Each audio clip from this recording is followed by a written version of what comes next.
You know ID in the town all day. ID in the SEA. You know ID in the town all day. ID in the SEA. Hello and welcome to episode 388 of the Fabulous Peltoncast, sponsored by our friends at Pagliacci Pizza. I'm your co-host, Kevin Pelton. And I'm Tristan Carcino. And we're doing it again. We're coming to you in separate locations. I'm in Seattle, Washington, home of the four-time WNBA champion Storm. And I'm coming to you from Renton, Washington, still home of the Super Bowl 48 champion Seattle Seahawks. It's the Jimmy Graham edition, part 2. Really an unprecedented situation in Peltoncast history where we've had to leave a podcaster in the middle of it and just post it as That's an exactly emergency true. pod. With the timing actually worked out weirdly nicely for you to just call it a Leonard Williams emergency pod. It did. I mean, obviously, like, as soon as I saw the news, like, I started planning that. Like, I knew what I was going to do. That it was going to be. Wow, you are just some producer, ain't you? I'm producing, I'm grading trades. I'm all over the place. Look, we do not have a beer this week. We do have some toast. Okay. Wow, toast. I also have a follow-up question from the previous episode. Okay. Do you want to do that first? No, do the toast first. All right. First off, congrats to the Storm's Ezi Megbagor, who was chosen for the EuroLeague Women's Team of the Month for October after averaging 18.2 points, 10.2 rebounds in a league-leading 3.6 blocks per game. Here we go.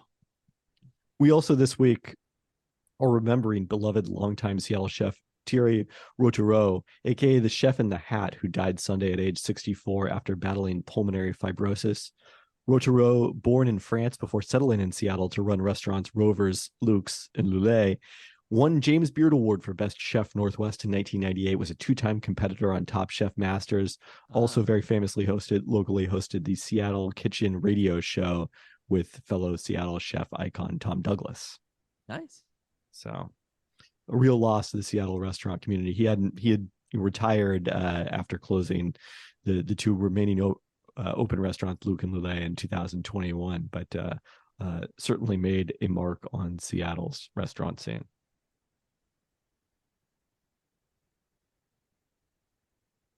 My question for you is just a follow-up on the trade grades. You said you didn't know what you would grade them because you didn't have the information about what the trade was. But now that you do, can we get they've already been out there for the world. I feel like they've had enough time exclusive on ESPN.com. But so what did the grades end up being? Or if you listen to the Hoop Collective podcast, we talked through them a bit. It was a B- for the Clippers, a B for the Sixers, and an A- for Oklahoma City, which we did not know was the third team in this trade. We should have known. We should have known. I mean, it actually was completely logical. It was after it happened. I was like, why didn't I think of that like a month ago when it was reported that they were trying to trade a pick swap for an actual first round pick? So who else would do that but the Clippers? So they ended up with the Clippers like unprotected 28 pick or something. No, they got the pick swap in 2027. They traded the Clippers. Yes, because the pick swap couldn't have gone to the Sixers. They don't have a first round pick in 2027. But the Thunder are likely to be very good in 2027. Also can swap it for one of their other picks, and then they're sending the Clippers and then eventually the Sixers, one of their weakest of three picks in 2026, including the Clippers. So it's very amusing here. I don't know if that's exactly the way I describe it. True. Fair point. Fair enough. For the Sixers and Clippers part of it, back, I feel like there'll be a cleansing effect. For sure. Yeah. We'll still have a lingering hate forever, but there will be a cleansing effect. For the Sixers and Clippers, I mean, this made sense for both sides. This was kind of a logical outcome. I think when we first recorded, the timing made me assume that the Clippers had kind of been the team that blinked in these negotiations. That was why it got done on Monday night after, months of knowing that James Harden wanted to go to the Clippers. Once the Niners had lost 3 in a row. Yeah, they were the only interested suitors. But then when the full details came out, it seems like this was probably more or less the offer the Clippers had been making for a period of time. And it was actually the Sixers who, based on Tyrese Maxey winning Eastern Conference Player of the Week in his strong start, were like, let's wash our hands of this James Harden situation. We're ready to be done with it. So, okay. How many teams has James Harden been on now? Right, Oklahoma City, Houston, and then he got traded from Houston to Brooklyn. Yeah. To Philadelphia, and now to the Clippers. Yeah. He's like getting up there as far as like superstar players and the amount of teams that they played on. I mean, this era is much higher, obviously, in superstar players. Also notable that 3 of those 5 teams he played with PJ Tucker on, who was traded with him as part of this deal. Oh, so PJ Tucker was playing today for the Clippers. Correct. But the funny thing was, I just in my head, PJ Tucker is a Clippers player. Just logical. Saw him and I was like, I guess he's been on the Clippers the whole time. They were talking on the broadcast with them adding PJ Tucker, and I was like, I feel like he is permanently on the Clippers. You were the astronaut meme. PJ Tucker's on the Clippers. It's like The Shining at the end when he's in the at the ballroom the whole time, right? When Jack is in the ballroom the whole time. That's PJ Tucker in the Clippers. I don't get this reference. It's not a spoiler because it's November 1st, and you could not watch The Shining anytime for the next 11 months. That is fair. That is thoroughly fair. Anything else on this one, or should we get into the long-awaited roundup? Here we go. All roundup. It is the podcast you've been waiting for. It's not quite all roundup. You know we love to do it. You know we love to do the Oops All Roundup podcast. Seattle Kraken snapped a 2-game losing streak. Are we talking baseball, by the way? Should we? Or do you want to talk baseball? I don't know where that fits in the roundup, or is that pre-roundup baseball? The Mariners are not technically part of the roundup. Okay, you have very strict rules about what is and what is not roundup, and it's usually based upon whether I engage with any of it or just Correct. sit here listening. Correct. And then try to see if later in the week I can repeat back the information. Which usually you can't. Absolutely not. No. The Sounders information is just directly in one ear and out the other. On baseball, just quickly, obviously we saw earlier today the Texas Rangers win their first World Series, leaving the Mariners as one of 5 remaining teams who have I actually was shocked that number was that high. I thought it was like 5.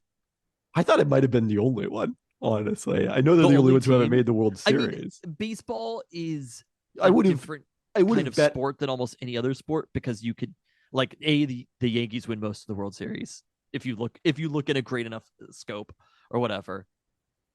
But also, things are kind of rigged in baseball because of the no salary cap. Like, there's not the same kind of equity that. But I would say it's actually the opposite of what you're saying. Like, I'm not. Obviously, I know which NBA teams haven't won championships, but I'm not surprised NBA teams haven't won championships, because if you think there's a lot of them concentrated on one team in baseball, wait till you learn about the Lakers and the Celtics. Sure. Wait, so NBA teams that haven't won championships: Memphis, the Clippers, Sacramento.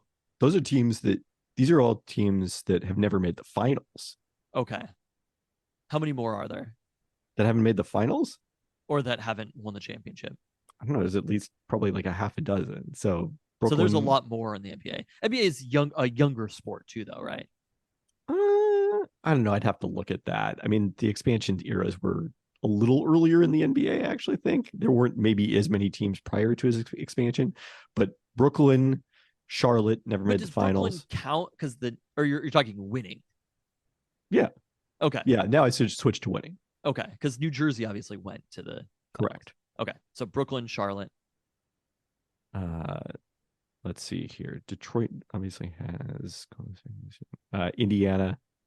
They've never been to the finals, but has never won. Wow. I think both those teams won ABA titles. Clippers, as you mentioned, the Grizzlies, as you mentioned, the Minnesota Timberwolves, who have never been to the finals and have only won a playoff series in 1 year in the franchise's history. The New Orleans Pelicans, who are new, have not been to the finals. Let's see here. Orlando hasn't won it. They've been to the finals multiple times. Phoenix has never won it, despite being in the league since 1969. Wow. Sacramento won it as Cincinnati, so I guess or no, they didn't win it as Cincinnati. Yeah, they never did. So them and Utah has never won the championship. So it's like 12 teams. Kind of a lot of classic franchises too, or like cornerstone franchises in the NBA. It's almost like winning a title in the NBA is such a prestigious thing. If somebody did that in a city, you would do almost anything to not move the team from that city. But that would just be me how I would approach it. So I mean, Phoenix and Utah are like two of the most successful teams, probably of our I think lifetimes. Phoenix, Indiana are pretty surprising. Like Indiana's had periods of being very good. Orlando's been to the finals so many times. Anyway, Yep. 5 teams in baseball that have never won a World Series. And the Mariners are one of those teams. They sure are. So the two things that I think came out of this. Number one, your conversation about Paul Sewald, a little bit different now, Softy. Sorry to call you out by name. The idea that the Mariners are so upset, or that Mariners fans are so upset about the Paul Sewald trade because of him sending the D-backs to the World Series, all of a sudden with a blown save in the World Series and giving up 4 runs in the top of the 9th. I don't know if you're paying any attention to that. It was 1-0 before Paul Sewald came in. There was a chance in the bottom of the 9th for the Diamondbacks to make the series 3-2. After Paul, obviously there was an error in there as well, but like Paul Sewald giving up that 2-run homer, it was something we weren't thinking about. The second piece was when we were there watching the Mariners take 3 of 4 from the Rangers to end the season. It was so apparent just how dangerous that Rangers lineup was. And so the Mariners winning 3 of 4 against that team, but also just getting slaughtered by them throughout the regular season. Like the Mariners retroactively, I do think it makes the season look a little bit better, knowing just how good those 2 AL West teams were and just how dominant that Rangers offense was as well. And then the last piece was, there's two other baseball thoughts that I'd had today. Money wins, right? The Rangers completely turned around their franchise. They end up with their first World Series of all time. The Mariners not in the playoffs at all. Marcus Semien hitting that home run in the 9th inning to basically that. I mean, it was already more or less over, but that was it. The World Series was done when he hit that homer. So that happening plus the Seager signing would have been awesome. Might have been nice. And then the last piece was on the opposite end of the spectrum. I just don't know if there's a right way to win in baseball, because there was a report today about the San Diego Padres basically taking out loans to make payroll for the roster that they've assembled. You didn't see this? This was from The Athletic today. No, I did not see this news. Financial times are not necessarily great as far as liquid cash goes. Well, the Padres San Diego Padres were one of the teams affected by the RSN breakdown, I believe. So that's really a factor in that they could not have predicted when they signed many of these contracts. So I do kind of think there just isn't an easy approach to this. Luca was like, do you think Corbin Carroll will be on the Diamondbacks forever? And I was like, that's how this goes. Like the team control, the more that I think about it, an organization should do everything they humanly can to develop really good young hitting prospects. And I agree with that. I actually do not think that there are organizations that are doing as much as they could to just constantly be developing. The Mariners should trade all of this young pitching and try to find team controlled hitting prospects, because a player like Julio, a player like Corbin Carroll, obviously like Corbin Carroll was drafted very high in the draft, but when you get a player like that, having them under team control for all of these seasons is the most valuable thing, maybe in sports, that you can have. But having a player like that for all of those seasons, controlling the entire prime of a player, more so than any other sport that you could do it with baseball, for how long that team control lasts for, and even being able to basically like leverage that into longer term contracts, which teams have started to do. I think teams should be doing everything in their human ability to find players like that, to just constantly be looking for prospects. Well, I'm pretty sure that one thing that would be in your human ability is to not sign players that would force you to give up comp draft picks. I don't know if they still do that. That's what I'm saying. Honestly, I think the only way for sustained success is maybe not signing players, free agents, when they're 30 plus, but just it's a process that had to have happened 5 years ago, though. You know what I mean? Like it's something that the Mariners can start doing right now if they wanted to. But the more that I think about it, having those young players under team control is so extraordinarily valuable. Maybe there are. I don't know whether the compensation for draft picks still exists. I have to research that a little bit more. By the way, the Sacramento Kings did win the title back in Rochester. Is the Rochester Royals? So they are not on the list. And somehow I miscounted along the way. There's 10 teams that have never won the NBA championship. So 1/3 of the way. Anyway, those are just some general baseball thoughts. All right, now the Kraken, who snapped a 2-game losing streak Monday in Tampa Bay, with Chris in attendance prior to the start of the National Lawn Bowling Championships, winning 4-3 in overtime off a Jared McCann score. It was the third overtime session during the 4-game road trip for the Kraken, who won the opener in Detroit that way and then lost at Carolina. Their loss at Florida also came by 1 goal, so a very competitive road trip for the Kraken that went 2-2. The possession stats had slipped for the Kraken entering Monday's game to below average, but Hockey Reference's expected goals model had them as positive. I like that I wrote the Sounders as positive because I'm so used to thinking XG and soccer. Kraken, after a few days off, back home this week to host Nashville and Calgary.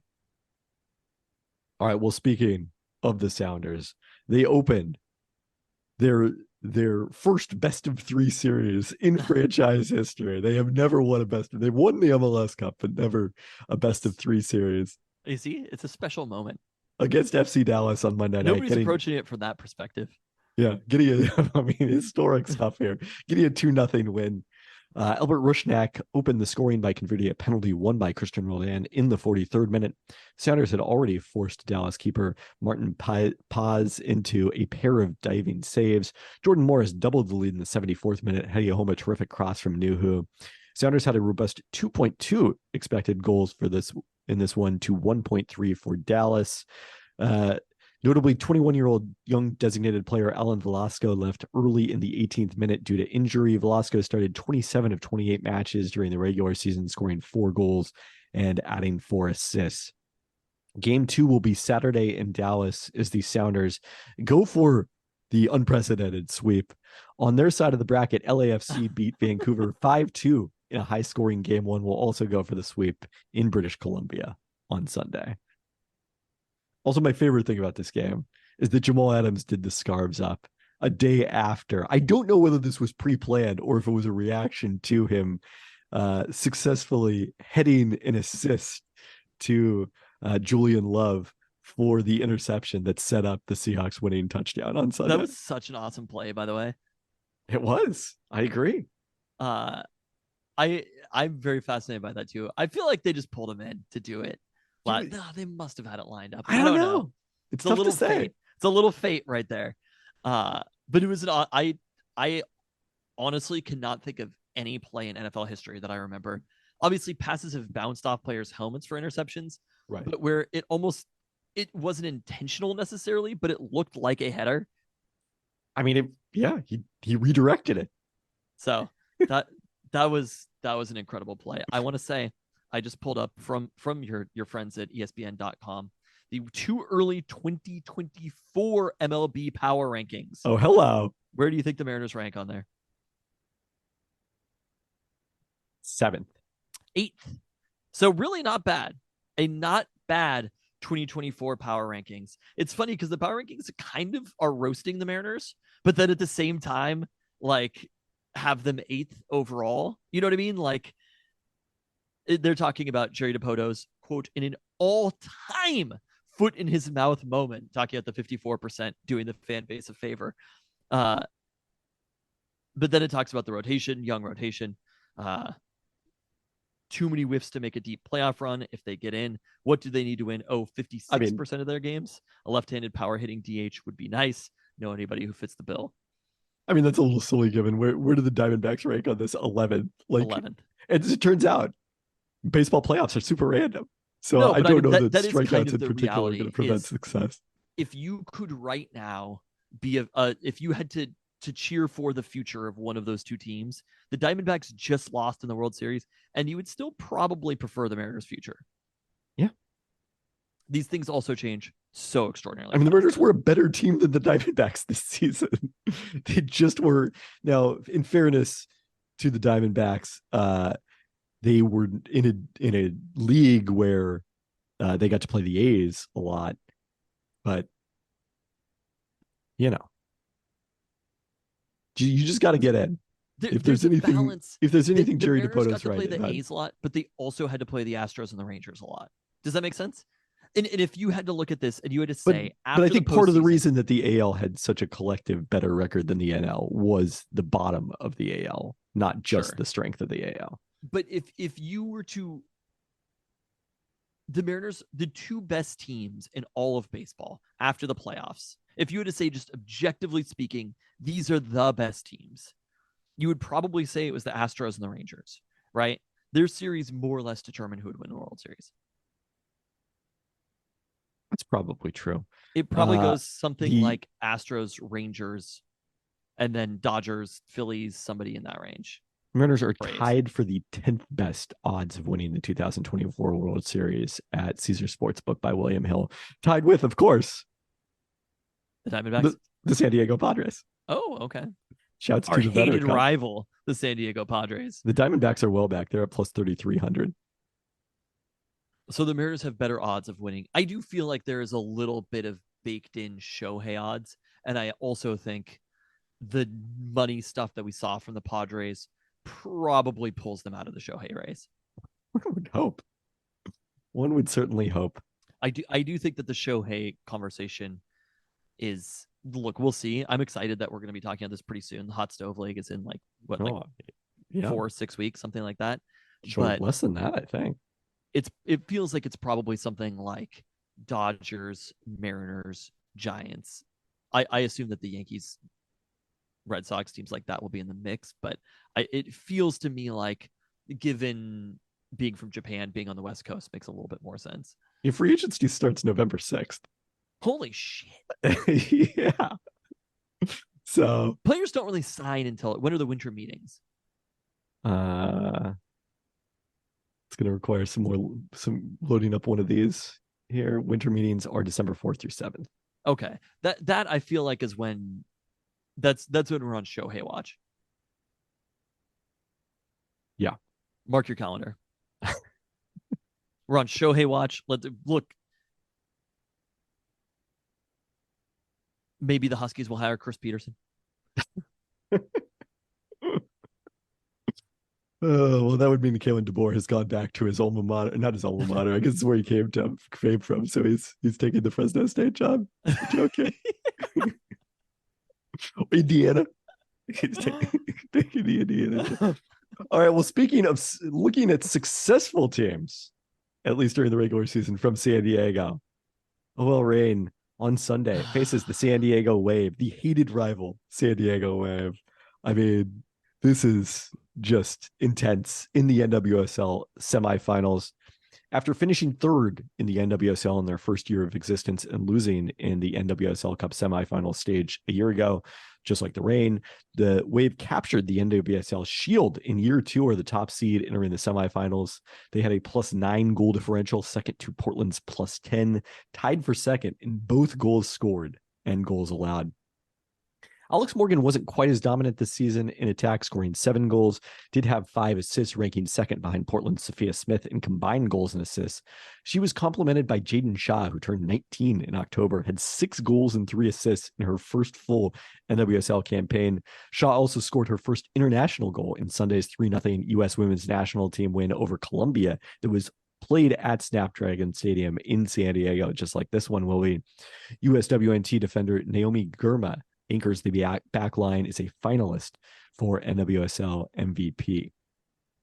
So the Reign finally snapped their losing streak in knockout stage games in general, but the semifinals curse is still intact. That's, of course, where they lost in the NWSL Challenge Cup earlier this year. Last year's NWSL Cup playoffs is the top seed that year. We'll see if they can get a different result this time around and make it back to the NWSL Cup final. All right.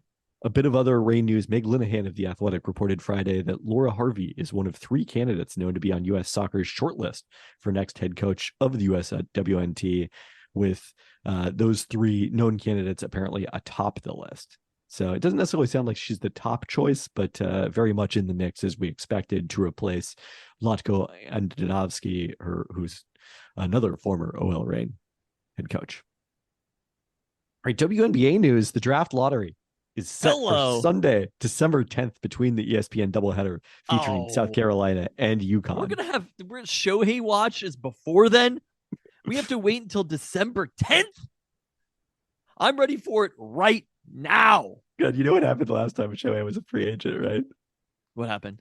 Midcourt at the biggest week in Seattle sports history. That was that week. It was that week, yeah. Holy wow. Who are UW basketball's big non-conference games this year? Are there any? They play Gonzaga. Okay. They're going to beat Gonzaga, and then Shohei's going to sign with somebody else. When is that Gonzaga game? Does it fall during that week? It would be really remarkable if all this stuff fell during that same week. The Gonzaga game is Saturday, December 9th. Wow. There you go. There's a chance we're setting this up for the biggest weekend. And who do the Seahawks have around there? They have a big game too? I believe that's during the stretch where they're playing all the good teams in It must be the Niners in the NFC. Right? So one would think that they must have a big game. Oh my God. At 49ers, December 10th. Wow. Boy. Just mark your freaking calendars, right? Oh boy. We've got Shohei watch. We've got the WNBA draft lottery. Seahawks at Niners. Husky basketball against Gonzaga. Where is that one at? Is that here? That is here. In Seattle, Washington, with a rejuvenated UW basketball team. Let's freaking go. If I recall correctly, this team didn't play in 2021. So I think this will be the first Gonzaga visit since 2019. So it's been a minute. I remember that. You and Katie got all excited about it. Gonzaga came into town, just beat the crap out of us. I think that was 2017, which was the year that you all got excited. Yeah. Okay. 2019. I don't know if my hopes were as high in that one. Some other WNBA news: the WNBA is not expanding to Portland. It has been widely reported. I actually want there to be a team in Portland. You're that much of an Oregon hater. Sources told Bill Oram of the Oregonian, who broke the news on Wednesday, that it was due to issues surrounding where the team would practice. But in a letter to Oregon Senator Ron Wyden, an advocate for bringing the WNBA to Portland, League Commissioner Kathy Engelbert said the concern was scheduled renovations to the Moda Center during the NBA offseason and WNBA season into future summers. Orem reported that surprised Blazers officials, with the source telling him that team chair Jody Allen had agreed to delay those renovations needed before the Moda Center hosts the 2030 Women's Final Four until 2027. The team had a chance to begin play at Moda before being temporarily relocated, likely to the adjacent Veterans Memorial Coliseum. Where do we stand on this? I guess for if you're the perspective of wanting the league to be as strong as possible, I feel like Portland is such a great place to expand to. I feel like there is a fan base that is so ripe and ready. I mean, we saw it with the Timbers in Portland. Look, they've got nothing else, right? After that UW loss, or after that UW victory against Oregon, they're empty on the inside. After the Dame trade? I mean, but no, like in reality, I feel like Portland is, I know that they had a WNBA team prior. I do think that now, but they didn't lose the WNBA team because of lack of interest. They lost the WNBA team because Paul Allen wasn't interested in owning it. And Jody Allen is clearly interested in. Well, no, she is not, because the Blazers don't intend to own the WNBA team like the one awarded to the Warriors last month. She's at least willing to have the conversation about delaying this, though, right? Who would the ownership group have been? The prospective owner was Kirk Brown, the founder of the company that became Zoom Info. Unclear, whether this affects his plans. Now, the thing I'll say is, what is Zoom Info? Is that I don't know. It's just what it's in all the stories. Maybe. Okay. So the WNBA intends to add 2 expansion teams in 2025, and that's where Portland would have fit in that timeline. They are not going to be done expanding at that point. So I think one possible scenario here is the Blazers need to hammer out their long-term lease agreement with the city of Portland for the Moda Center. Then they make those renovations, possibly if they could move up the timeline, because Orem reported, number one, he reported that it would only affect one summer of the team's availability, even though it's 2 summers of renovations, because perhaps the other stuff could be done while the team was still playing there. And then number two, that it was originally scheduled to start in 2026. But if they could move it up a year in 2025, maybe the team starts play in 2027, or, if it's only requires the one summer. So there likely still will be a WNBA team within the next 5 years in Portland. As long as there's still, this ownership group is still committed to bringing the WNBA there. I mean, one of the things that Kathy Engelbert did say to conclude this rather brief letter was, basically we still want to, come to Portland after these issues are resolved. Where's the other team? So if they're going to expand in 2025 to 2 locations, one is in the Bay, right? Is that San Francisco or is that Oakland? What is that? They will play in San Francisco at the Chase Center. They will practice in Oakland at the old Warriors practice facility. Okay. What is the other location? Is that we'll see. Speculatively speaking, what Toronto and Denver were probably the strongest contenders of the teams that didn't seem like they were going to get picked in 2025. There was some reporting that the issues were on the Toronto end rather than on the WNBA end. So, whether that can be resolved, we'll see. But I mean, Toronto makes a lot of sense, right? There aren't the same amount of professional sports franchises there without a football team. And as much as I obviously want the WNBA to come to Portland, I think it would be a really fun rivalry. It would be great to have a second place within driving distance to cover games. Like Toronto is the market for the WNBA because you get all of Canada. There was a sellout crowd for an exhibition WNBA preseason game there this year. Like, the fan base is 100% ready. The issues are strictly, again, on the ownership side, and then the logistics of traveling to Canada if you're traveling commercial and not flying charters. Well, they're going to be flying charters. That's happening. It will happen eventually. I feel like Denver also has Denver ever had a WNBA team? They never have, right? They have not, no.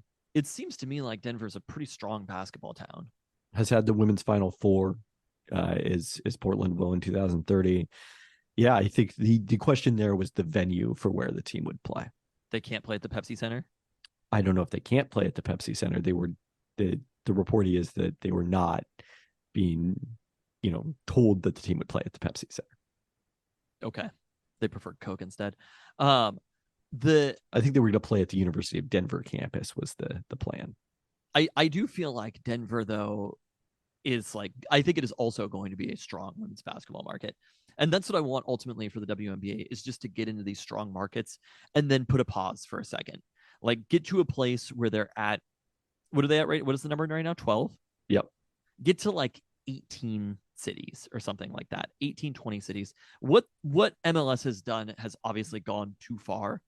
And there's going to be, within the next 10 years, I would not be surprised if there's contraction in MLS.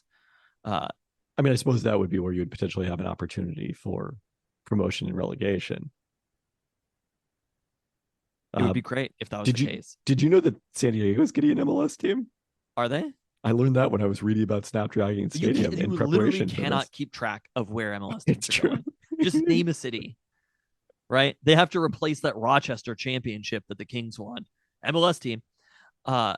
But I do feel like Denver, Toronto, Portland are all cities that are going to be really strong WNBA cities and have those fan bases right away and be very engaged. So I think that makes a lot of sense. I agree. Maybe it wasn't University of Denver. Their gym is 2,500. So let me double check. Not sure on that one, but all right. Women's basketball played an exhibition Monday against Seattle Pacific. No information is available about this one, except one tweet where I saw that said they looked good. That's we go. Literally all I can find about it. It is not on their website. They did not post anything on social media. It's perplexing. The Huskies will open the regular season on Monday as part of the doubleheader with the men. They're hosting Sacramento State, which won the Big Sky last year for the first time in program history, earning a number 13 seed in the NCAA tournament before losing to UCLA. That came under longtime Oregon State and Oregon assistant Mark Campbell, who subsequently took the TCU job and was replaced by BYU assistant Aaron Kohlhoff. Men's basketball, there was ample information about their exhibition. A 103-58 win over St. Martin's. Take that, St. Martin's. Hello. Huskies led 56-26 at halftime. We are so back. So they started the expected group that we've talked about, with the exception of Braxton Mia, who did not play due to an ankle injury. Wilhelm Breidenbach replaced him in the starting five, with Falk Yes, he Kepnang did. playing limited minutes in his first game in 11 months after an ACL tear last December. The other four starters were all fifth-year senior transfers. Paul Mulcahy and Severe Wheeler at guard, Moses Wood and Keon Brooks Jr. at forward. The bench rotation was Corin Johnson and Nate Kalmeze at guard, with Anthony Holland and Christian King at forward. Freshman Wesley Yates III was also a DNP due to an undisclosed issue. He didn't play during the Huskies' 2 games in Europe this summer, so hope that's not a serious injury that will affect his availability over the course of this season. Brooks had 22 points on 10 of 12 shooting to lead the way, while Corin Johnson scored 21 off the bench, making 5 3-pointers. Breidenbach had a double-double of 11 points and 12 boards to go with 4 blocks. Oh, free Breidenbach. We need some kind of name for the Breidenbach fan club. Okay. Breidenbachers? Yeah, that sounds good. Thrillhelm, is that okay? This is going to be great. Nate Kalmeze had 14. Thrillhelm Breidenbach is the most college basketball player of all of the college basketball players, right? He should be in college forever. Now that you could basically have unlimited years of eligibility, let's get this man some NIL money and keep him in Seattle. This is going to be a college basketball powerhouse around Thrillhelm Breidenbach. You're telling me he's not got you back into UW men's basketball? Oh, this team is good. I swear to God, I think this team is making the NCAA tournament. All of the Pac-12 preseason rankings, I think they do not understand how deep and experienced this UW team is, but also having those 2 big men, like to be able to be, and we'll see what health looks like, etc., to be foul out proof to a certain extent is basically the most important thing that you can have in college basketball. And if they have both of those players healthy, Braxton Mia and Frank Kepnang, plus Wilhelm Breidenbach, like I think they are going to, and if there's any sort of offense at all, I think they are going to win games in the Pac-12 and do well in the non-conference. They're also quite experienced overall. Like this, I think Mia is I don't know if he's a 5th-year guy, but I think he might be too. They might start all 5th-year seniors. There are 3 things that matter as far as I can tell in college basketball. Like the playmaking is not as huge of a deal as it is in the NBA. It is size, depth of big men, and experience. Those are things that matter in college basketball. Playmaking is slightly less important. Shooting does still matter. And shooting. That was the other thing that I was going to say. And it seems like maybe the shooting is a little bit better, but also it's kind of luck. There's still a little bit of 3-point shooting luck. Well, that was the one place they didn't do well. They shot 13 of 38 on threes, but Moses Wood went 2 of 8. He's likely to shoot much better than that. Severe Wheeler handed out a game-high 7 assists. Paul Mulcahy had 5, so pretty good distribution. I mean, essentially the Huskies are starting 2 point guards, and Corin Johnson and Nate Kalmeze also are, experienced ball handlers off the bench. So they've got that playmaking element this season as well. I'm excited for this. This is literally in the same way that I've been so in on this Husky football season for obvious reasons. I am more in on this Husky basketball season than I have been in so many years. I feel like I have a better sense of, even though a lot of the players are new, like they're bringing back a handful of players, and that hasn't happened that much. The 2 big men coming back is pretty huge. Yep. I do think that this can be a team that people can rally around a little bit. And Mia is only a 4th-year junior, so he's the baby of the starting 5. There we go. The Huskies open the season next Monday against Bellarmine. Do you care to guess what state Bellarmine? Not Federal Way. From? Okay. Well, that's the high school is in Tacoma. Is it in Tacoma? Yeah. I guess I knew that. Let me go back and make sure I personally consider Federal Way part of Tacoma now after that ETC shirt with wild waves on it. Okay, fair. North Tacoma. Okay, Bellarmine College. Yep. I'm going to guess that they are in Illinois. No. Connecticut? Nope.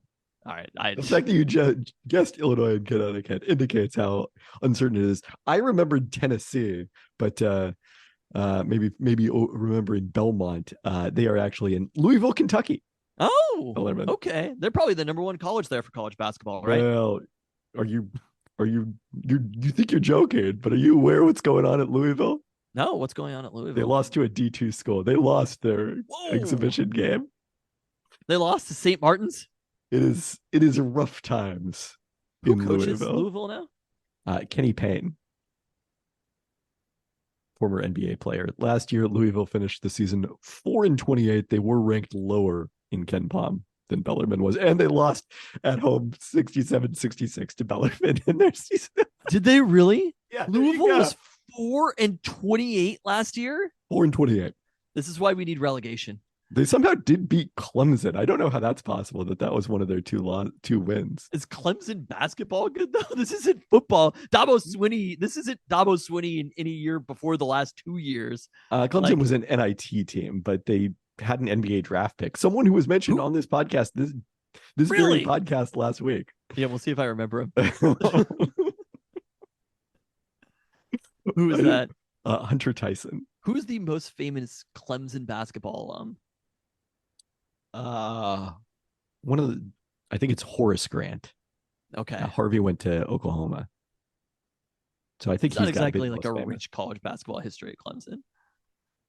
No, I wouldn't say that, but they went 14-6 in the ACC last year, and one of those losses was to Louisville. So that's pretty shocking. That was one of the more shocking outcomes all season. Okay. I would say when you lost at home to Bellarmine. That is shocking how bad Louisville is. The Knights are entering their 4th year as a Division I program in the Atlantic Sun Conference. They went 15-18 last year, 9-9 in conference play. Their most standout feature, they were bottom 10 in terms of pace in the country. Right. So we'll see if the Huskies can Love get out that. and run in this one. College basketball. My God. I take back everything I said pro college basketball. Yeah, it's easy to love college basketball if you don't actually have to watch Just college thinking basketball. about it.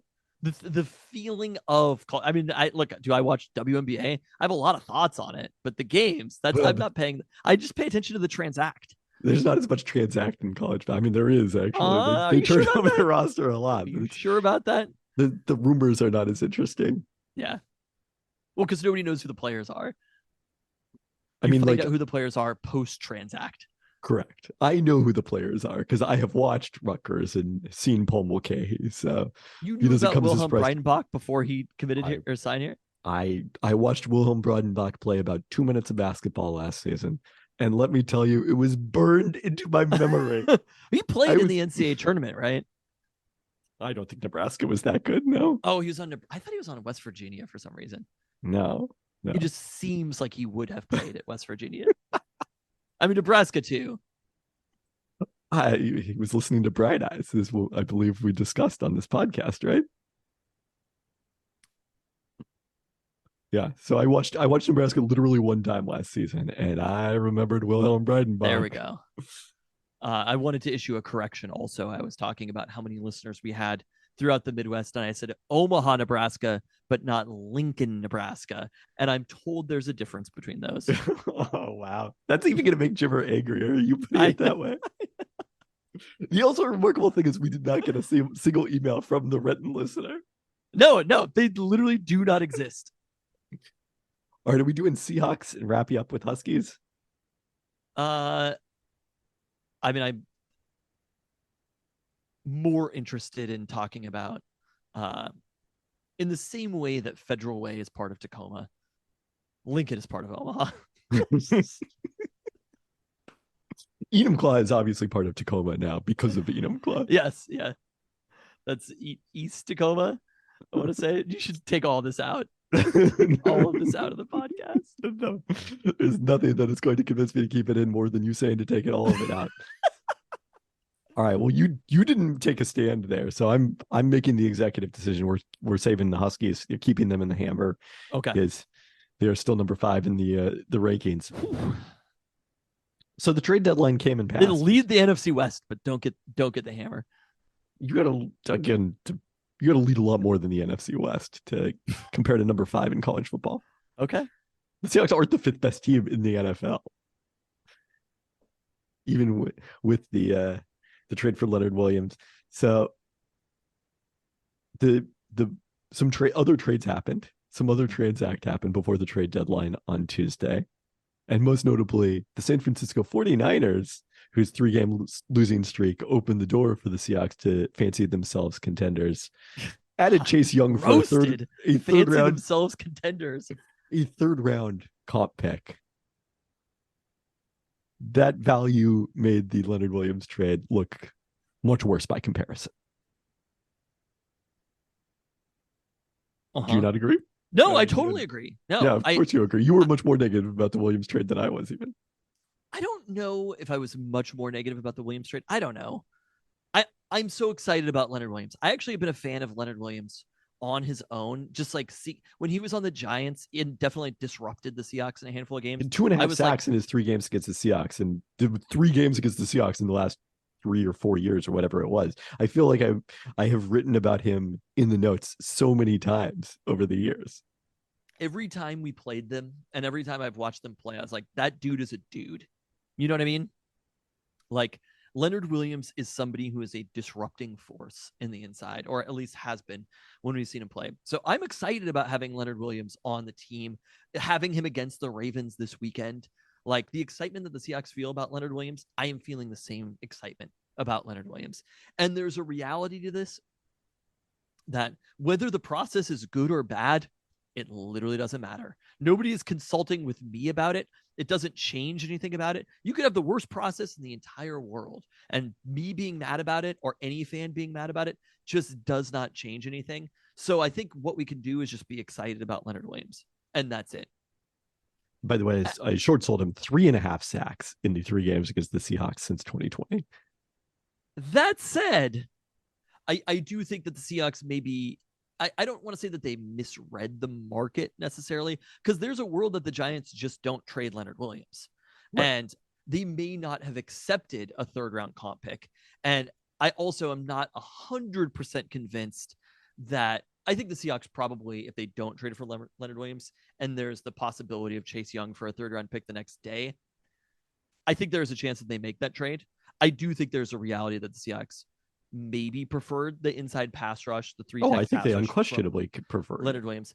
At the same time, I also think there's a fan perspective that will just reinforce exactly whatever the team did and say, that's it. The team prefers inside pass rush. Therefore, it is better. But it's like what we've talked about with whatever the team believes. That's our philosophy. That I don't know if is necessarily the right way to approach it, but also we don't actually know, right? Like, we're not super aware that, because where does Josh Uche from the Patriots play? Is he a little bit more edge or is he more inside?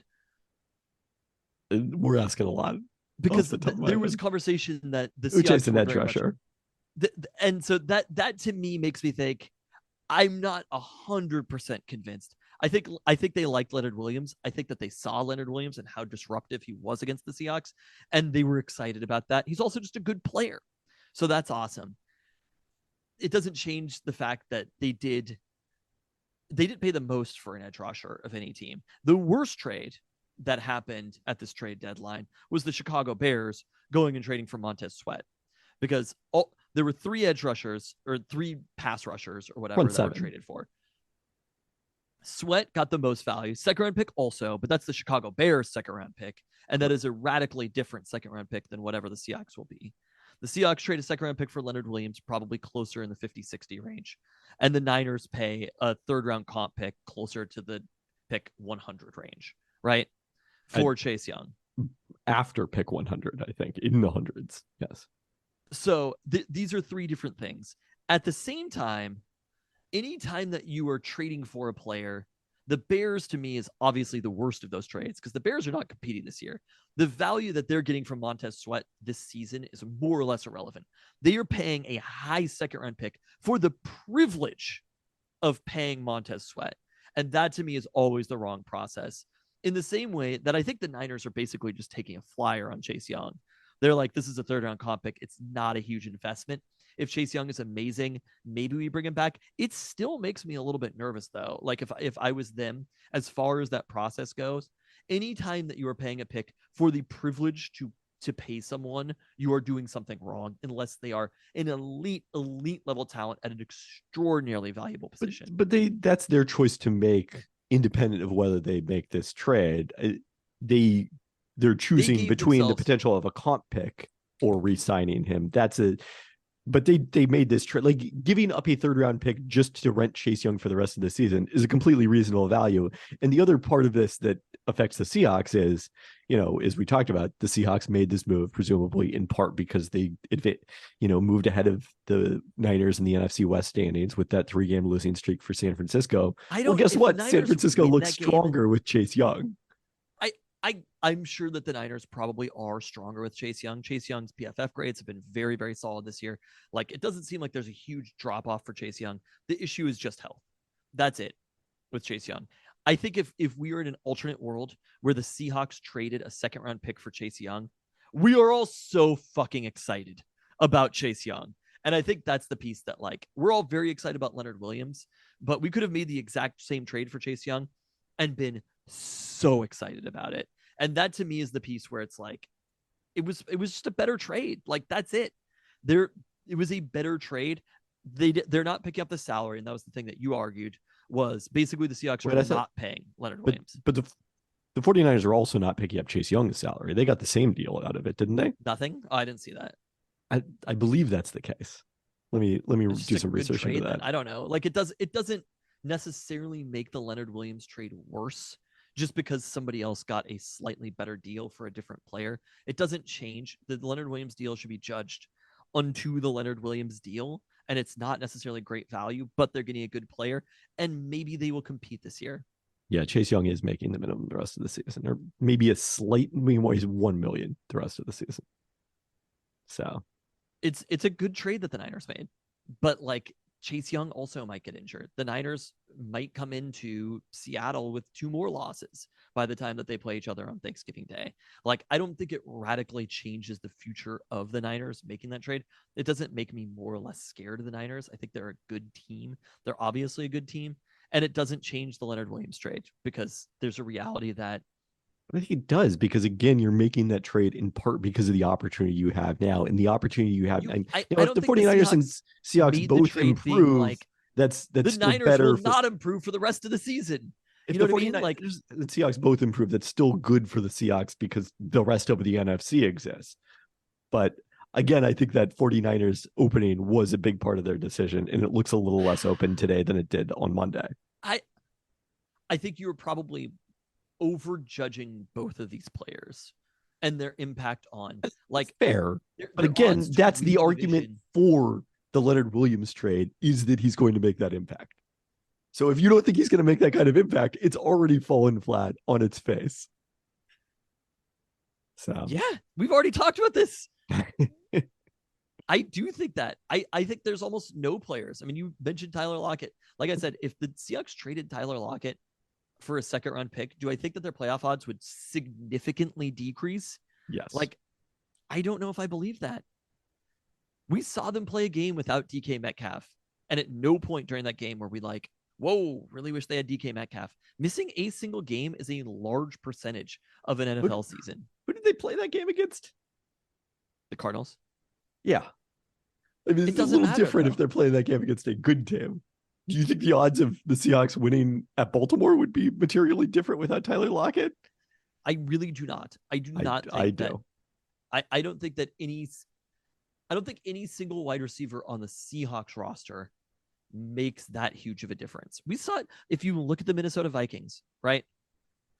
What were our expectations about them without Justin Jefferson?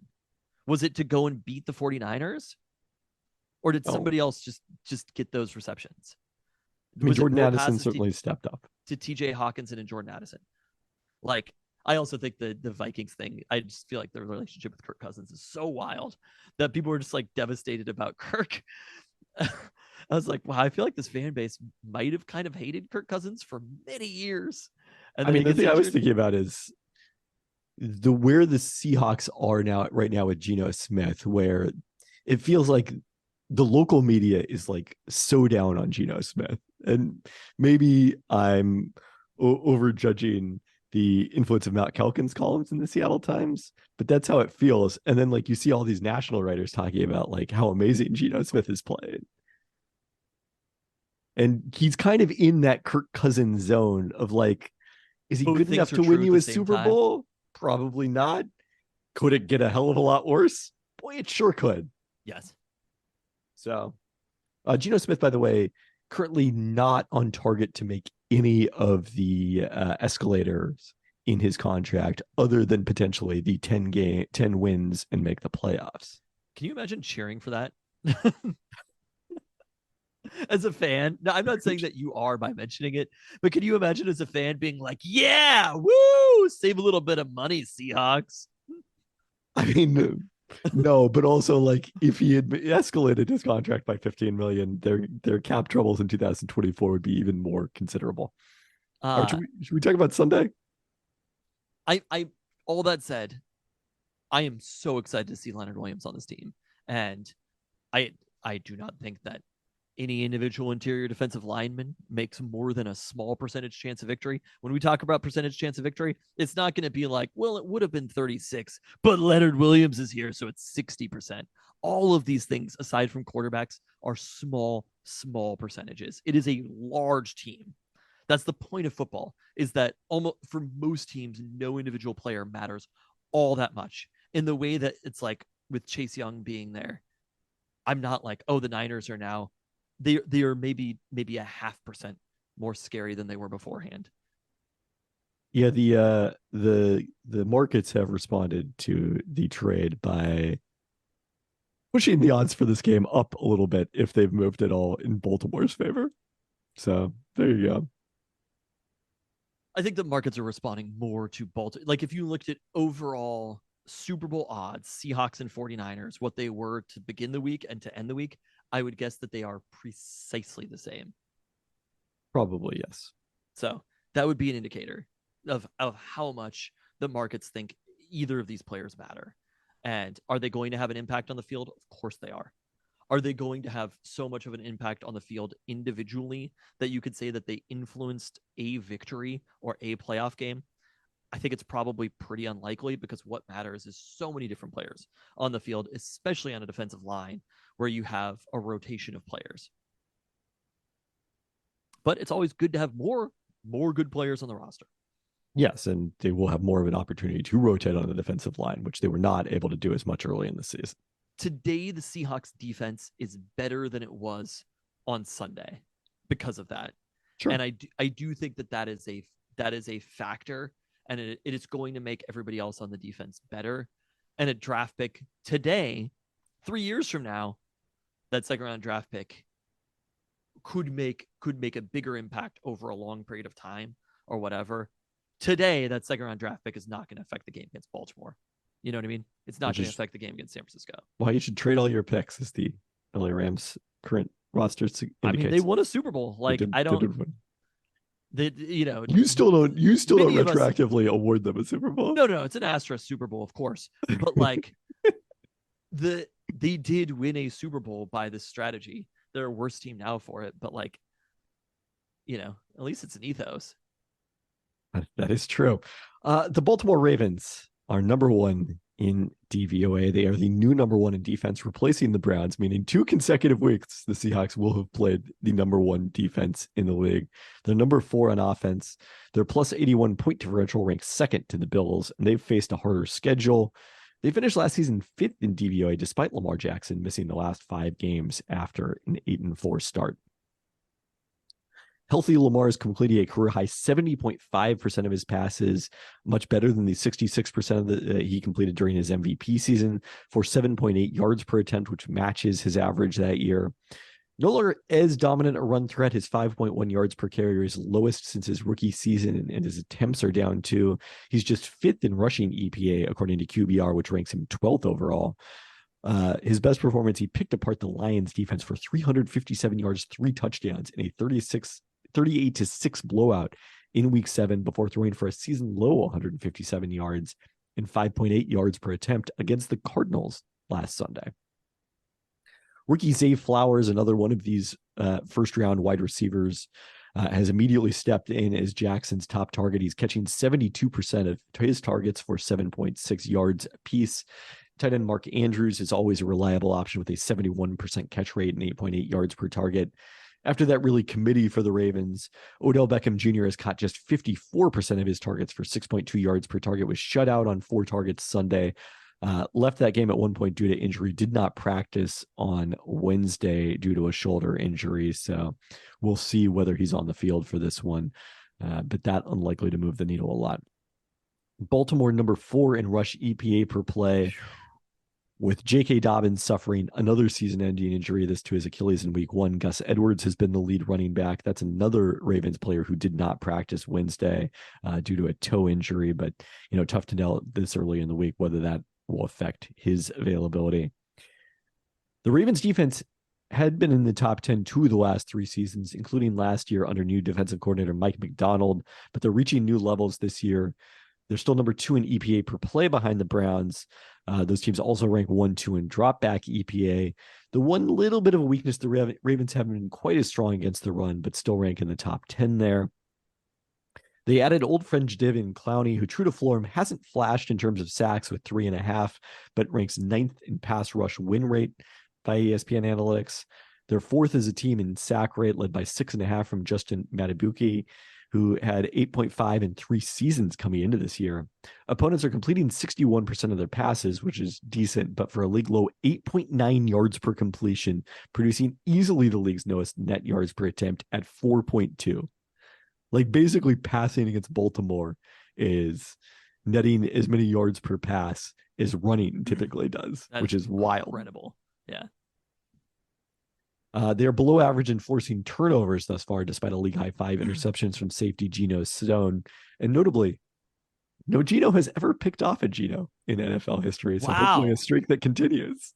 That's maybe not something that you should have pointed out this week. Did I jinx it? You might have, by even noting that no Geno has ever picked off a Geno. Not that there's that many of them. Gino Torretta did not play against any Genos, as far as I can tell. All right, that's all I have as far as the notes. I mean, they're obviously a terrifying team. It's similar to what we talked about. I do think the Seahawks offense was, for a lot of the game, you look at those yards per play against the Browns, right? And the Browns defense is not as good as the Ravens defense has been, but no, it is. I mean, Baltimore the Browns defense is not as good as the Ravens defense has been. The Ravens defense is a better defense than the Browns. They're in the same tier without question. Which one's 1 and which one's 2 does not matter. And the Ravens have done it against elite level offenses or very, very high level offenses in a way that Cleveland hasn't necessarily. You look at what they did against where does Detroit rank offensively? Number 6, and Baltimore held them to 6 points. And that to me is, I think it was probably just a bad day for them in general, but like, that is just a terrifying thought. I think you have to look at, in the same way that this was kind of true for the Browns, the Indianapolis Colts, as somehow the team that seems to do well against these opponents. Our friend Gardner Minshew, still even then, a lot of incompletions, but did put up enough yards, score enough points to win that game against them. They threw for 5.2 yards per attempt overall in that game. I don't know how that split out between Richardson and Minshew. I think it's one of those games where we're going to learn this defense. Are they good enough to hang at this level? Offense is going to score points. I don't think this is going to be a 6-point type performance. The offense is still ahead of where the defense is. They are a good offense at churning out those yards, at being able to score points against a defense that's only going to give you a little bit, right? I think they also will end up with some big plays, because I don't think that there's almost any team that could stop the Seahawks from getting a handful of big plays with those receivers. Geno also throwing a beautiful deep ball right now. So here's another stat for you on the Ravens defense. The highest yards per attempt they've allowed an opposing quarterback this year was Tennessee, of all teams, at 7.1. That's like league average. Their worst game in terms of pass defense was league average. The Seahawks are going to get a big play in this game. I don't know if they are. Offensive line is getting a little bit healthier. Geno should have a little bit more time to throw. They're getting close, aside from right tackle, of having a complete offensive line. Kind of liked what Jason Peters did too in that game. Stone Forsythe, Jason Peters. I think they both looked. I was trying to watch Jason Peters generally when he was playing in the game. He looked pretty good. Even Charles Cross pretty excellent game against Myles Garrett when you look at it in the totality of the game. Oh, without question.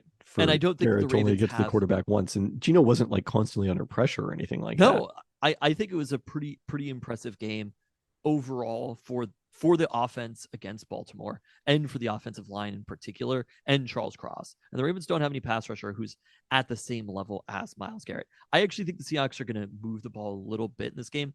It's going to be huge pressure on the secondary and on the linebackers of the Seahawks. And there were a few moments when, overall Cleveland didn't run the ball that well, but it did feel like in that second half, like if Cleveland really wanted to, they could have run for a first down every single series. And I think that's what kind of scares me about it is Baltimore is just, they're one of those offense that's just going to churn through yards a bunch. Lamar might not be as good of a runner as he once was, but he's a better passer now and has better targets with Zay Flowers. He's going to hit Mark Andrews. Like, this is going to be a huge amount of pressure on players like Jamal Adams, on players like Bobby Wagner. And I think this is the moment where that secondary, if they can have a big game and slow the Ravens down, it'll be truly emblematic for where they're at right now.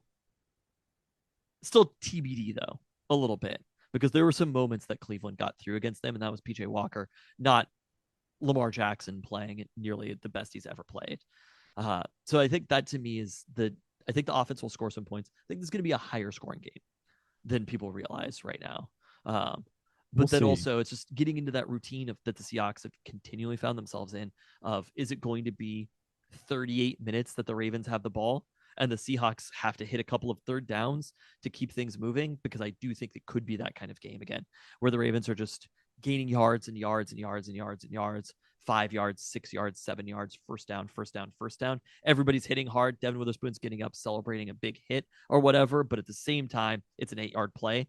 And I think that's the thing that makes me nervous about this one. This is the hardest game that they've played all year. This might be the hardest game that they play all year. I mean, if the Ravens stay number one in DVOA, it's on the road. So by definition, I suppose it would have to be.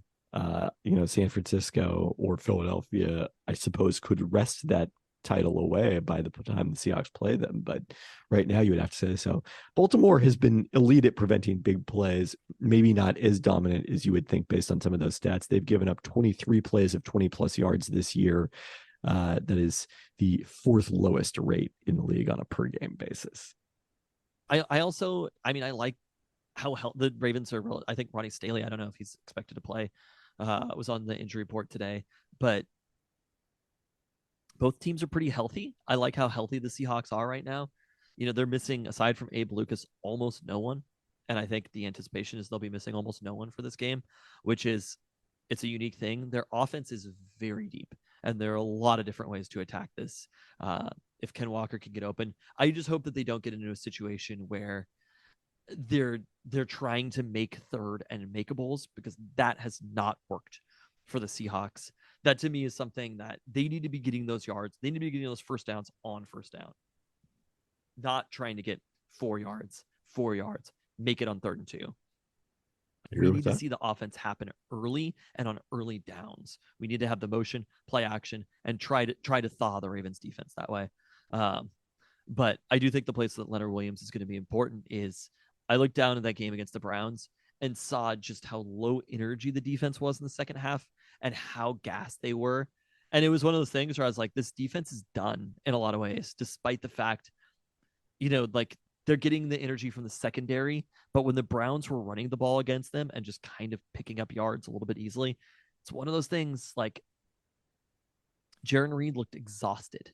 The D-line without Uchenna Nwosu, without Leonard Williams in the building, they looked exhausted in that game. They ended up making the big play in the end, but there's a lot of different outcomes. There are a lot of different, across the Spider-Verse games that the Seahawks just lose that game. The Browns pick up 1 first down and the Seahawks lose. And we're talking about a different game. And that's kind of what I was expecting in the second half of that game, seeing what they looked like. And that to me would make me nervous, is that the Ravens can just grind them out and take that secondary out of the game, right? Not need those plays. So that would be the thing that would make me nervous about this, is it's like a 40 minute like time of possession for the Ravens. They average like 6 yards per play or whatever. They do a ton of it on the ground. They don't throw many incompletions, and they win this game like 28-17 or something, 28-21. 28-17 is more where my head's at. I think this Ravens team matches up really well with the Seahawks.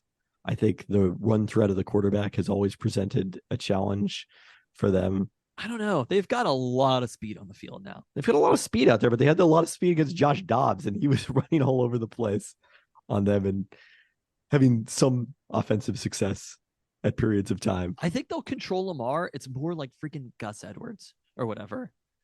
That too. Yeah. I mean, if you're having to account for Lamar in the running game, that's part of what opens things up for running third guys. downs, just like every stupid game does. It's going to come down to third downs. Well, yes, that's not really a very interesting or useful analysis. And whether the Seahawks score touchdowns in the red zone. Like, they're going to get to the red zone. If they're able to score touchdowns, third downs, that's it. I don't know. It's a football game. It's what it always comes down to.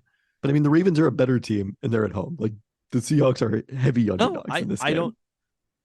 It's also moving in that direction. We'll say the trend of teams who are right now, the Ravens are the team in the NFL, right? They are the trendiest team at the moment. Things have not worked out so well for teams when they've been in that position this year in the NFL. I think the Ravens are very good. I wouldn't be shocked if the Seahawks were in it in the second half. If a couple of plays are made, if the offense scores touchdowns instead of field goals. Like, I actually more realistically think this is going to be a Pete Carroll game, and it's going to be a one-score game heading into the last like 5 minutes. Or they'll score a touchdown to make it a one-score game, or something like that. Yeah, something. Yeah. Like I think they old school Seahawks this one. Percentage chance of victory? 38%. 35%. I'm going to see like none of this. How can I watch the game on a plane without any sort of? I mean, some planes allow streaming now, so like with what though? FoxSports.com. Sometimes I can never tell when I get the game on Fox, because sometimes I've been able to stream it and sometimes I can't. It's not going to be blacked out because I'm not going to be in Seattle. Correct. So I can go to the Xfinity app or whatever and try to stream there. Yeah. And if NFL, I think you're gonna go. I think you're gonna go FoxSports.com. I don't think you can stream it through Comcast. Okay, because Comcast does the in-home thing. Yes. Okay, I'm gonna try it out. I'm gonna use one of my. I have like the Alaska Airlines. You only get so many. The passes. Yeah. The full flight passes. Yeah, I think I've been hoarding those. I may have to use them at some point. We're getting to the end of the year. I usually am like long flights is when I do it, but I know that I've got at least a few. At least I'm flying into and out of Burbank. That's all I can say. Same. Oh, wait, when do you fly in? Tomorrow. Okay. When do you fly out? Monday. Okay. You're just a day longer on each side. I am. Let's talk about the reason that I'm heading to LA. Not the reason you're heading to LA, since sadly you will be unable to attend the game, and we'll have to be streaming this one too, I guess. I'm going to see so little football these next 2 weekends. It's kind of driving me crazy. UW football at USC this weekend. But first, we should probably talk about last Saturday's 42-33 win over Stanford that in conjunction with the narrow win over Arizona State the previous week, like the angst is high about UW football, I feel like, although it's lowered a bit since Saturday night. The angst? Yeah. You don't sense an angst? I don't know if angst is the right word. It's just tension. It's a little nervous. People are a little nervous. Okay. Angsty is like, that implies like anger or something.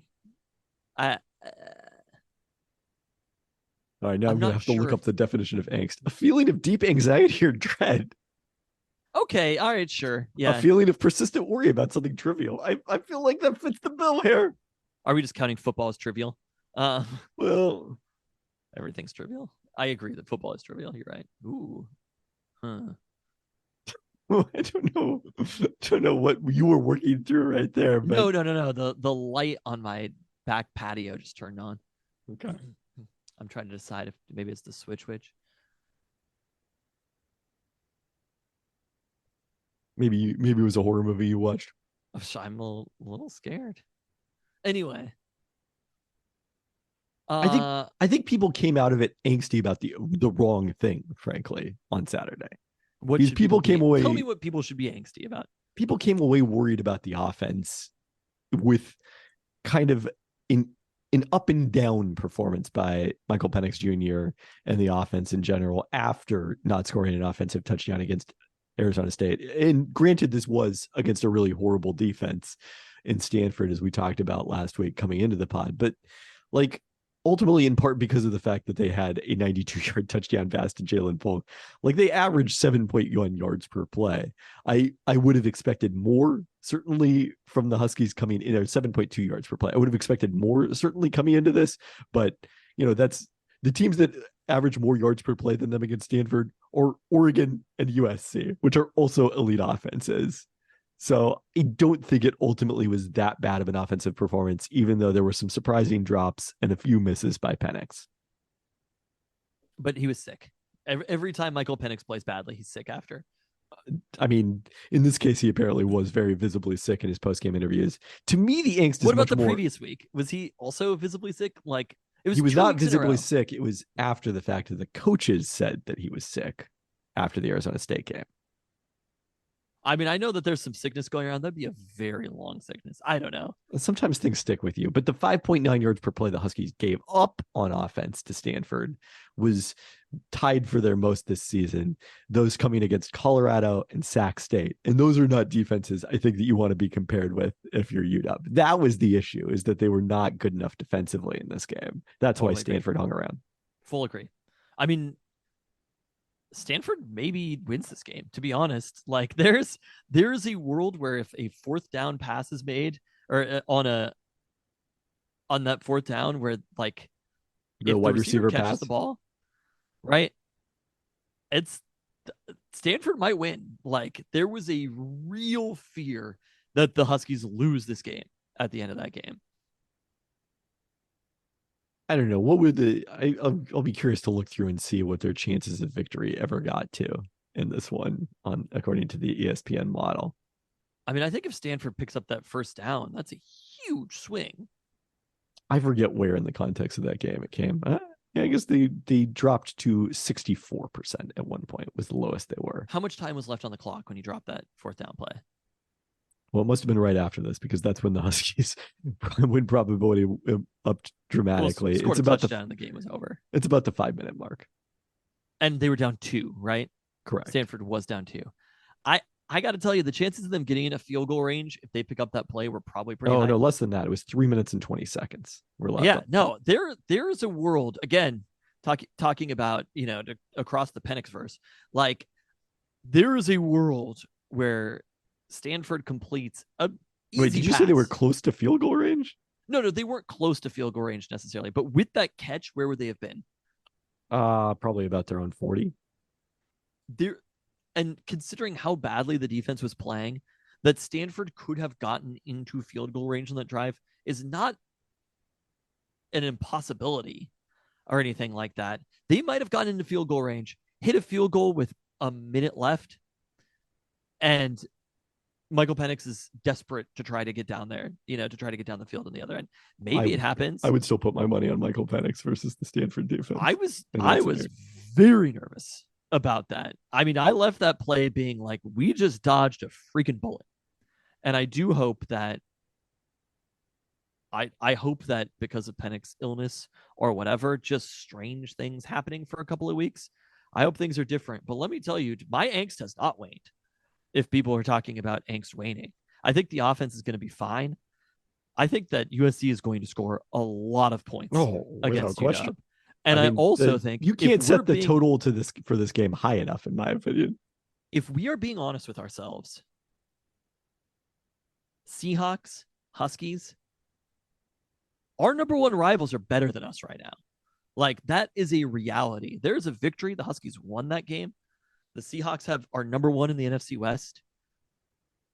Apples to apples, I think both of those teams are better Well, in this moment. yeah, without question. If UW and Oregon were to play on a neutral site, who can imagine when that such a game might occur, when or where? Uh, Oregon would be favored in the game if it was played today. I literally do not think I can stand that. I do not know if I will live through that moment. And do you know, wait, what weekend is the Pac-12 championship? It Oh is my not that God. weekend. It's the Oh weekend my. before. It's December 1st. Okay. That was scary for a second. But Yes, I had already looked through that to consider it. you understand what I'm saying though? The, Like the, the those over two under on teams, this game is only 76.5, according to ESPN bet. I would, I don't know if I want to urge anyone to gamble, but I feel like that's a solid over for me. it's a lot of points. Anyway, that was my takeaway from that game was I sure hope that Michael Penix was sick. And because the offense has to be damn near perfect for the rest of the season. There are a lot of hard games coming up. I know that Oregon State lost, but from this moment forward, Wazoo's obviously the easiest game left on the schedule. But like from this moment forward, things get real difficult. And maybe they look a slightly less difficult, knowing that Cam Rising's not going to be there for Utah. I think Utah was probably slightly overrated. They probably are not as bad as the team that Oregon crushed, but maybe Oregon is actually that good, and UW just got a little lucky. Yeah, I think that's very plausible. I mean, the interesting thing is like, I think the FPI efficiency is still quite good. It's certainly not bad, but it's getting close to where their FPI was coming into the season. Like they're down to 9th now. Oregon is number 2 in the country in FPI efficiency. So it has to turn around this week. This has to be the week. If it's going to turn around, it has to turn around this week. This is a great opportunity against a very good USC team. Tell us about USC. Well, let's talk first about the Huskies' health status. There's not much clarity. I wrote on Monday. It's still true. Jalen McMillan lasted longer than he did against Oregon, but again left the game due to injury. Hasn't finished a game since week 2. Giles Jackson did not play due to his an ankle injury, and they're still considering a possible redshirt season for him. Jeremy Bernard was able to return and see extended action as the number 3 receiver, with Rome Odunze and Jalen Polk playing virtually every snap. That was very important. Safeties Asa Turner, Cam Fabiculanan, and Vince Nunley all sat out, leaving Mikel Estienne alongside Dom Hampton basically the entire game. Sounds like Fabiculanan the most likely to return this week. It's just Huge weirdly deal. little detail on Asa Turner's status. I would love to see him, at safety in this game. Massive deal. Because I think that's the biggest point that Oregon exposed in the fourth quarter of that game is you could throw deep on this team. And Stanford exposed it repeatedly as well. No, that's what I'm saying. Oregon exposed it first. Stanford took advantage of it. But you take out Asa Turner and Cameron Fabiculanan, and it is every deep ball that a team throws up is scary between pass interference and just making the catch. Correct. Tuli Letulasanoa traveled to the Stanford game, but strictly in case of emergency. Sounds like he might be able to play Saturday, which also would be big in terms of their run defense. We should also mention, before we get to USC, a couple of news items. The Huskies were ranked number 5 in the first college football playoff rankings. Where you are in the first college football playoff rankings does not actually tell you almost anything about your playoff chances. There's another source of angst. It was most extreme back in 2016. I think they might have been 6th in the first ranking. I remember it came out the week before I traveled to the Cal game, which oddly was the same first weekend of November back then. And then everyone's like, oh man, what if, all these teams went out? And then like 3 of the teams lost for, it didn't matter. In this case, 2 of the teams ahead of the Huskies play each other in Ohio State and Michigan. So by definition, one of them has to lose. If the Huskies win out, they're going to the college football playoff. It's the winning out that's the problem here. It's so dumb to even care about this at this point. It doesn't matter. Like I kept seeing people tweeting, like Brett McMurphy was like, they're so confident, people being like the Huskies are going to be in the top 4. And I was like, I don't know what logic is leading you to this point, but I can tell you straight up who the top 4 teams are going to be. And it was the exact 4 teams that they were. Like there was nothing about UW that would make the college football playoff committee. I mean, the win against Oregon is a huge win. That committee was going to put the other 4 teams, like Michigan wasn't a question, Georgia wasn't a question. And they should be. Like, No, I think they got they've it had better right. seasons. Maybe we're a little bit down right now, but like we're dating back like 9 quarters in a row or something, 10 quarters in a row that this team hasn't looked all that great. I mean, I think if you're too worried about the not looking all that great leads to one of my general theories, which is that people pay too much attention to the trend that things are going and not enough attention to where things are. I think a lot of modern finance is ruined. Modern business is ruined by this particular philosophy. But that's a podcast for a separate day. Not and separate people. Oh no, I've got takes. Modern finance and business with the fabulous Pelton brothers. Oh, you don't think we can do it? We need to come up with a name for our business podcast. Although you'll point out again that it will just be the fabulous Peltoncast. Yeah. But if we're talking about the Huskies in comparison to the other undefeated teams in Power 5 conferences, yes, that matters. They have not been as good a team as them. They do not deserve to be ranked higher than 5th. So I totally agree. No, I don't think that. I'm not even convinced necessarily that the last 9 quarters, whatever you want to call it, even necessarily influence the play this Saturday. I'm willing to take the Michael Penix sick thing at face value. I'm not really concerned about this offense necessarily. I think that it is a good enough offense that they could basically still score on every single drive. It's a couple of weird things, and it's the same thing defensively as well. But there were, keeping Stanford in that game, UW was the better team in almost every way. There were a couple of just penalties. They weren't enough the better team. Exactly. Mistimed penalties. Like it probably should have, same as the Arizona game, been a couple of touchdown margin. State? No, I meant the Arizona game. Oh, yeah. Well, Arizona just turns out to be a really awesome team. I know, but like UW still should have beaten them by 2-3 scores. And didn't end up beating them by that margin because of just a couple of small plays. But like Oklahoma lost to Kansas. You know what I mean? So you played to win the game. Winning is better than losing. And I think that's the most important thing to take away from it. And next week, you're not like, I don't know who Oklahoma's playing, but it's not like, well, they're going to lose to whomever because they lost to Kansas. It's just every game is an isolated event. Those isolated events can predict future events, but also sometimes they can't. That's why we pay attention. And college football in general, I remember every single year being at this point in the college football season, last weekend or whatever, and being like, there's going to be 8 undefeated teams. And then all of a sudden the teams play games and there start to be a lot less undefeated teams because that's the way it goes. TCU looked dominant and they lose to Kansas State in the Big 12 championship. They were able to still go to the college football playoff after losing that in the crappy Big 12 that the Huskies wouldn't even bat an eyelash at. Like the things change throughout a college football season. Oklahoma's playing a very similar game to the Huskies this weekend. They've got Bedlam, but playing number 22 Oklahoma State. They're 5.5 point favorites. The other piece of news we should talk about a little happier. Ian Furness reported Tuesday on KJR a strong push to play the Apple Cup at Lumen Field in 2024 with a 50-50 revenue split. This was always the most logical outcome because doing so in 2024 would solve the problem of UW not wanting to get stuck with 6 road games that season when they'll play 5 Big Ten games on the road because Oregon has replaced Washington State is the swing home road game, and they have historically played those two teams in the same spot in the same year. It also would be better for UW financially to have Washington State and Oregon home games on alternating years instead of always the same year. So as far as we know, that's just a 1-year thing. I mean, it would be interesting if they threw it into the rotation. It was every 5 years they played 1 at Lumen Field and 2 at each of the sites. I think would be a cool way to do it. But I think that's just the 1 year for now.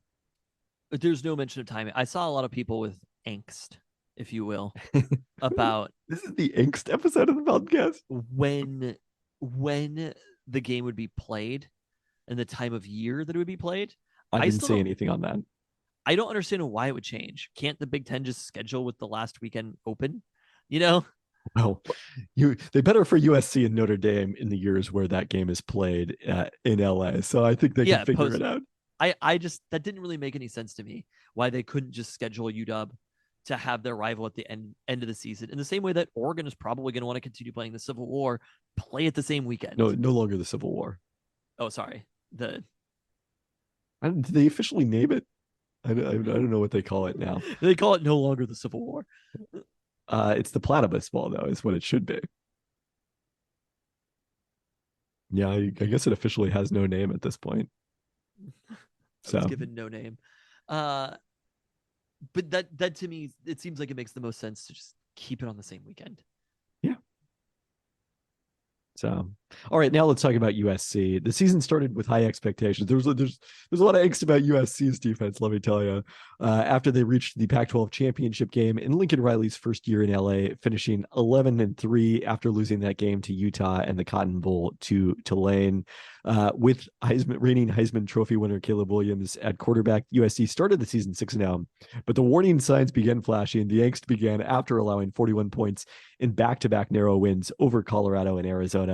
USC then lost its next two by 28 at Notre Dame and at home to Utah before narrowly escaping at Cal on Saturday in a 50-49 thriller. The Trojans, that hit the over for the record, the Trojans trailed 43-29 in the fourth quarter, but stopped the go-ahead 2-point conversion inside the final minute to save that game.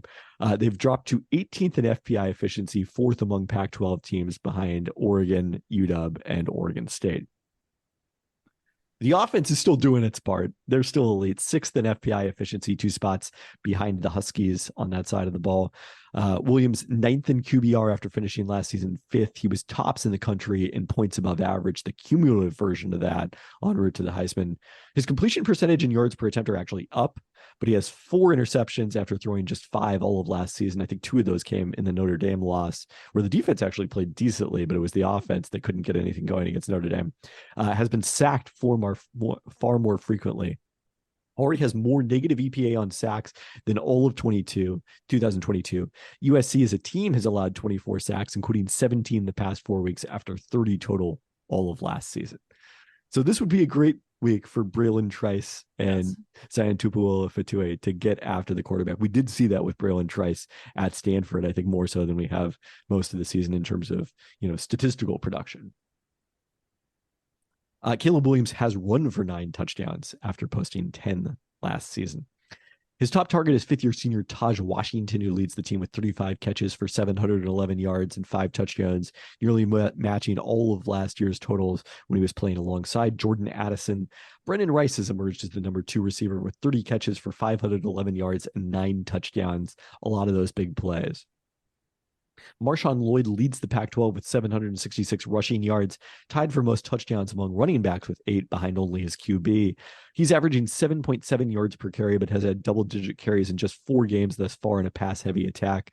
Lincoln Riley talked after last week's game, or maybe leading up to it, about the importance of sticking with Lloyd instead of, kind of going away from him. I think he had a fumble the week before that was a factor in that. We'll see how much and how consistently they run the ball in this game, but certainly a scary part of their offense. The USC defense ranks 68th in FPI efficiency under former Washington State defensive coordinator Alex Grinch, who is under fire in the LA media, and it's getting worse. They have allowed at least 6 yards per play in their last 4 Pac-12 games against a not exactly imposing group of opponents. Colorado, which has been very good offensively, Arizona, which is getting better, but then Utah and Cal. It was the most yards per play for Utah all season, the 3rd most per play for Cal and Colorado. That was only the 3rd most per play for Cal? Yeah, they didn't have as many yards per play as you would expect for a team that scored 49 points. So I don't know if special teams were a factor there or what exactly happened, but there you go. They seem to be scoring a lot. I agree that they were scoring a lot early and often. I mean, I think people are probably underrating how difficult this game is just because of how bad USC has been these last couple of weeks. It's the same thing I just said. They're paying too much attention to the direction, not enough to the overall. I mean, you do look at Cal also had 4 turnovers in that game, by the way, and lost by 1 point. It's just brutal. Running the ball, it is interesting. So Jaden Ott last week for Cal, obviously a 61-yard run in there, but like 21 carries for 153 yards and a great performance. I'm not sure if that's exactly what Like, I would not anticipate Dylan Johnson to go over 100 yards in this game. Oh, I didn't get to the stats on this. Interesting that much of the yardage the last 2 weeks has been on the ground. 472 rushing yards allowed as compared to 527 passing yards. Utah averaged 5.3 yards per carry, Cal 5.6. Overall, their 4.5 yards allowed per carry ranks 11th in the Pac-12. Their pass defense has been middle of the pack, no pun intended. I mean, you look at last week, Cal outgained them in that game.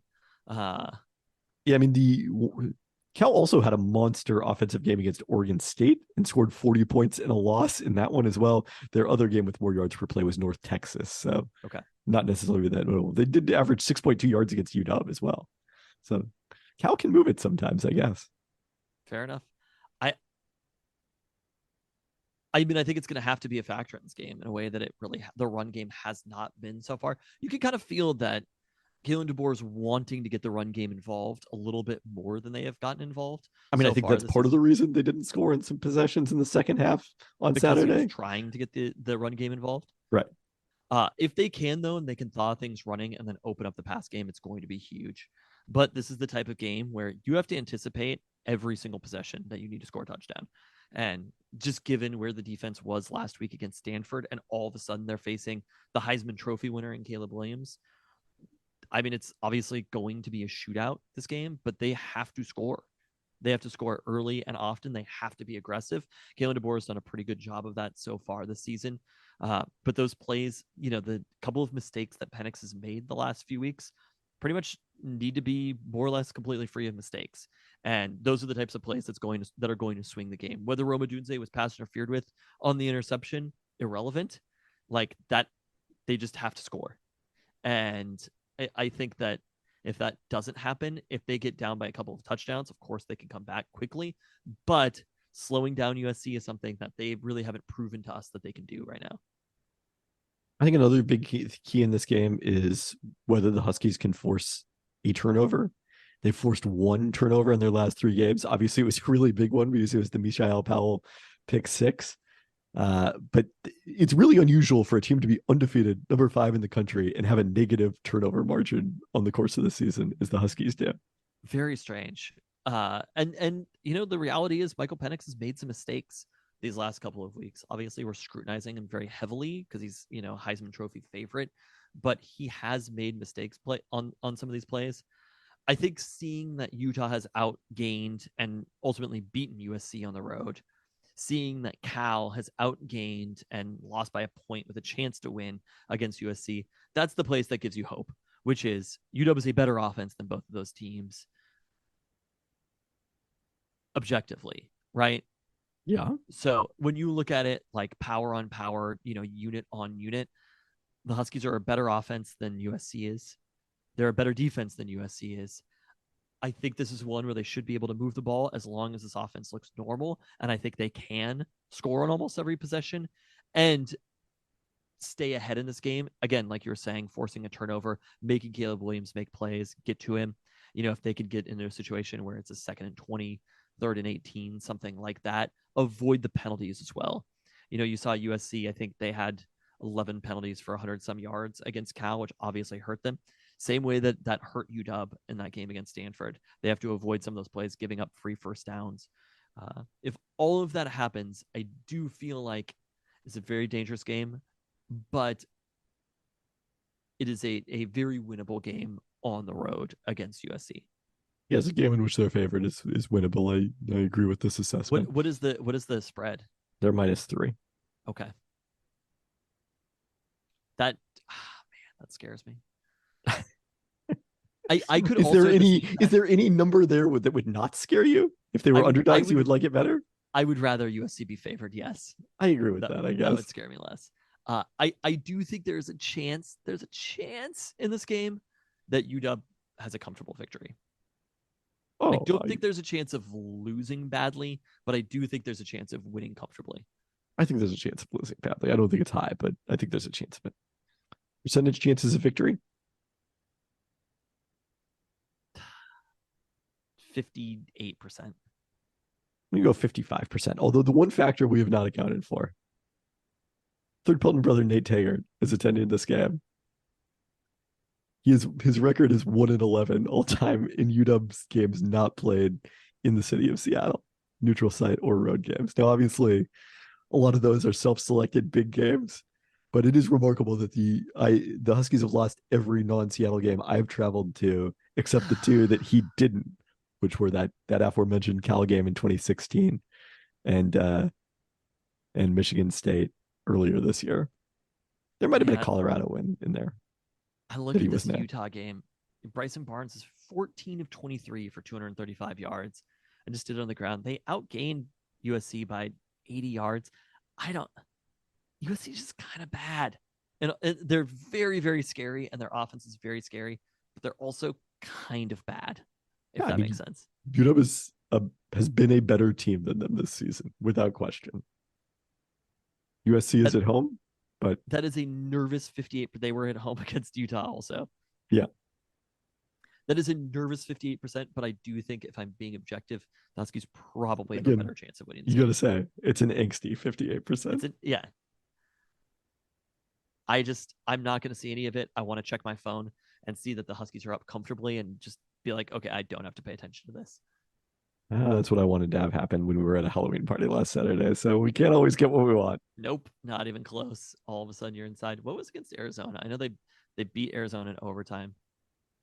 I mean, they have been getting outgained a lot. They're giving up a lot of yards. But they're also not gaining that many yards. I mean, that's 506 to 365. What about Colorado? I mean, I don't know about yards per play. Like, I feel like their offense has been pretty monstrous still in this stretch. It seems like it's been very efficient, but they're not gaining a ton of yards. They did not outgain Colorado 564 to 498. Jesus Christ. How are more of these teams not winning these games? Well, I think USC is getting the turnovers. Do you want right? to know the game that they outgained the other team?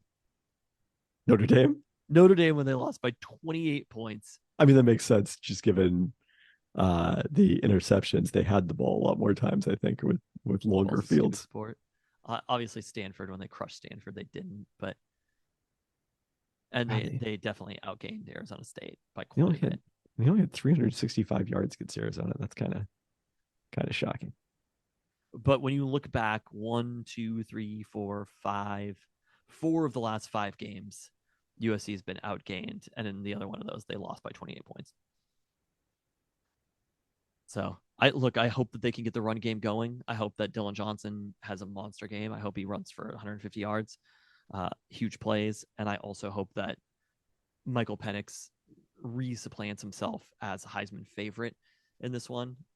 Doing it at that primetime slot in LA would be huge. Against the reigning Heisman Trophy winner? Yes. Tony Castricone posted on Twitter that the Huskies have only played the reigning Heisman winner 3 times. I mean, obviously it's often seniors, and it's not often Pac-12 players, but that's interesting. So this is a relatively rare opportunity.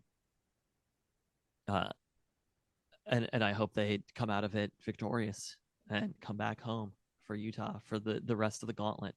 But we will see on Saturday. You'll see it a lot closer than I will. I sure will. On that note, thanks for listening. Thanks.